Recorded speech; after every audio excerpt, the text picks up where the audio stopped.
ఎవరు సీఎం అవుతారని అనుకుంటున్నారు?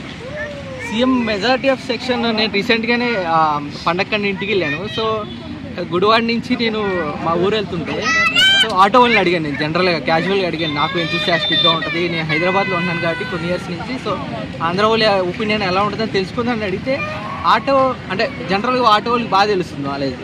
సో అతనేమంటున్నాడంటే ఈసారి majority of section TDP and Janasena రావచ్చని మెజారిటీ ఆఫ్ సెక్షన్ చెప్తున్నారు, యాజ్ వెల్ అస్ జగన్ కూడా రావచ్చు అని కొన్ని సెక్షన్స్ ఆఫ్ చెప్తున్నారు. So there is no clarity, but అది అంటే ఓటేసే టైంకి వేవ్ ఎట్లా ఉంటుందో ఆ విధంగా వెళ్తుందని నేను అనుకుంటున్నాను. అంటే పరిపాలన గురించి ఏం చెప్తారు? పరిపాలన అంటే జగన్ గారు పేదవాళ్ళకి బాగానే చేస్తున్నారు సంక్షేమ పథకాలు అని చెప్పేసి, బట్ జనాల్లో ఇంకొక బ్యాడ్ ఒపీనియన్ ఏంటంటే ఐ మీన్ ఆ రాష్ట్రం అప్పుల పాలైపోతుందని చెప్పేసి ఒక వర్గం బాగా చెప్తుంది. సో జనాలు ఎలా అర్థం చేసుకుంటారనే బట్టి మనం ఆ టైంకి ఓటేస్తారని నేను అనుకుంటున్నాను. అంటే షర్మిలా గారిని కాంగ్రెస్ అధ్యక్షురాలు చేయడం వల్ల జగన్ గారికి ఏమన్నా నష్టం జరిగే అవకాశం ఉందా? నాకు తెలిసి అంత ఇంపాక్ట్ ఉండకపోతుంది షర్మిలా గారికి.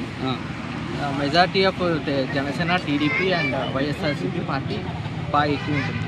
అంటే పవన్ కళ్యాణ్ గారిని కూడా కలిసిరు, వాళ్ళ కొడుకు ఎంగేజ్మెంట్కి పిలవడం, ఇదంతా ఎఫెక్ట్ ఏమన్నా? నాకు తెలిసి ఉండదండి అంత ఇంపాక్ట్. సో మనకు ఇక్కడ చూసాం తెలంగాణలో ఏమీ ఇంపాక్ట్ లేదు షర్మిలా గారిది, బట్ కాంగ్రెస్ అక్కడ నాకు తెలిసి కాంగ్రెస్ అంత అసలు లేదు.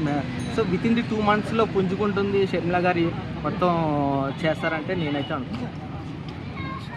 3 రాజధానులు అంటున్నారు కదా, ఎంతవరకు కరెక్ట్ అది జగన్మోహన్ రెడ్డి గారు?